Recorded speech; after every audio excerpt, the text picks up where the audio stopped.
What's up, y'all? Jason here representing Raptor Reptiles, and today I'm bringing you guys a useful video right here. So this video, I've been getting a lot of questions on, young bearded dragons that people get. They don't quite understand that, when they're under 6 months of age, they are a little bit skittish. They do have a lot of their instincts. Some may be more difficult to handle than others. Just all goes back to how much care and time you want to put into each dragon. And, it takes some work, to tame them down. That's no secret, like any animal. If you stick it in the cage and you just feed it, give it greens, look at it a couple times a day, it's probably not going to be that tame. So my advice, every time I get a new dragon introduced in the colony, I usually let them chill out for about a week or two before I really start handling them, try and get them to know me, get them comfortable. There's a lot of different tactics out there. I know everyone kind of has their own thing. But this video right here, we can get into different ways you can tame them down. If you guys have any questions, we can get more into detail. But just for the video's sake, I don't want to make it too long. It's just going to be, how to handle them, get them comfortable. So, as you all know, I got that, Whiplet, 100% het hypo, 66% het trans, and 0 from Lisa over at Superior Balls and Dragons. He's a bit feisty. She warned me about that before I purchased him. She said she didn't really get to work with him much, so, and that's common when you're doing a big breeding. If, you have over 100 baby dragons, you're not going to be able to, get one-on-one time with each one. But it's something that can be broken, so never give up, on any dragon. They can always be tamed down for the most part, unless something like really traumatic happened where they just, do not like humans, period. But, there's a lot of hope for him. He's going to get tamed down. He's already gotten, significantly more tame. So I had no doubts about that. I've been with the dragons for, about 2 years now. So I kind of learned, how to gain their trust and respect. So this video is going to be about breaking the beast, Kane, and I'll keep updating you on his progress. He's not nearly as bad as he was when I first got him, because I've been working with him, so I wanted to make this video as soon as possible, because they do tame down quickly, if you treat them right and you know what you're doing. So this will help out, a lot of my new subscribers or people that, recently bought babies this season. So, I hope it helps. So without further ado, let me grab them out, and I'll show you guys some real, quick tips. Alright. So when you grab them, I always kind of get my hand over him. See, he's already just trying to run a little bit, which is alright. So, see how he just keeps trying to, get away like this? It's fine. He used to actually open his mouth and try and bite, so I've already made quite a bit of headway with them. So you want to hold them firm, but not too firm. You don't want to hurt them. They're still, kind of delicate.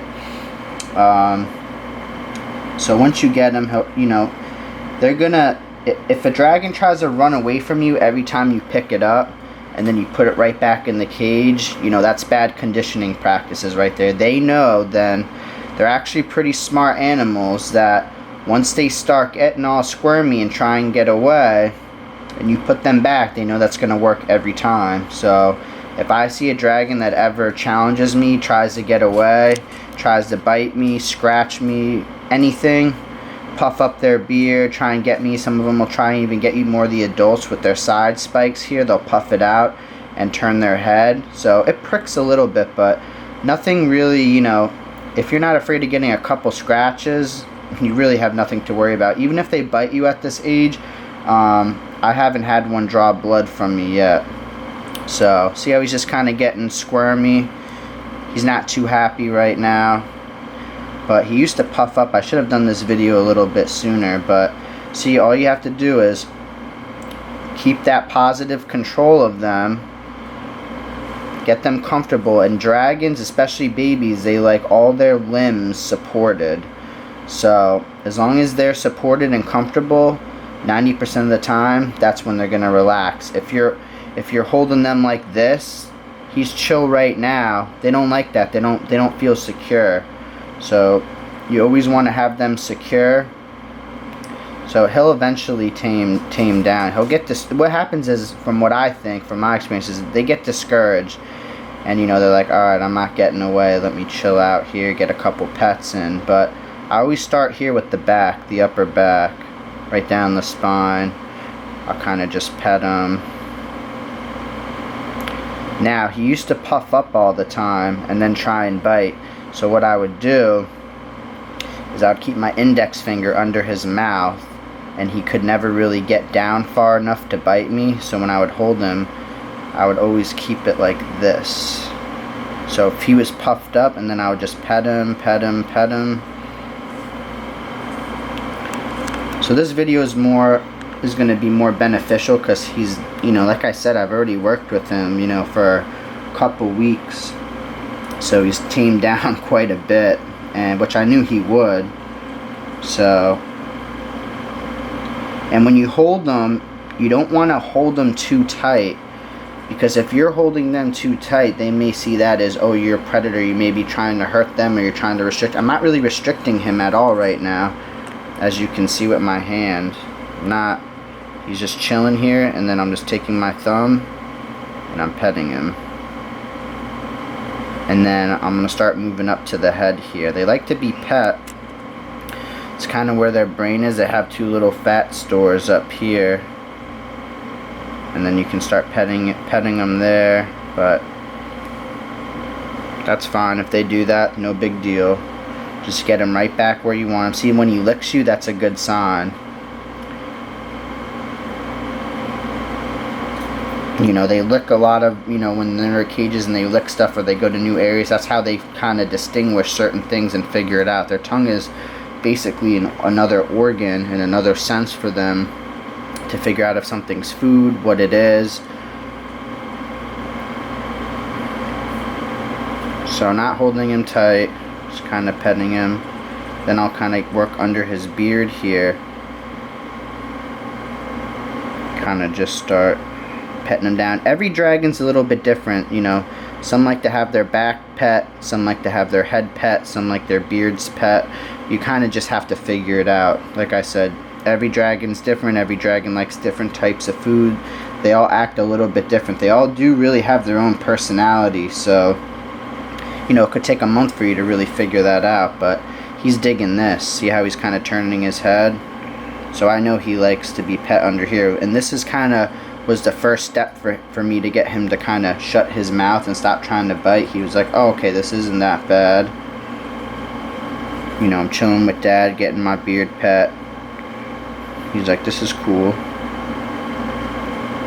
And then slowly what I did, and I may not even be at that point yet, but with every animal, you want to break them when they're young. If he was a full-blown adult and I just left them feisty like that, yeah, at that point when they're that big, you know, they can draw blood, they can bite pretty hard.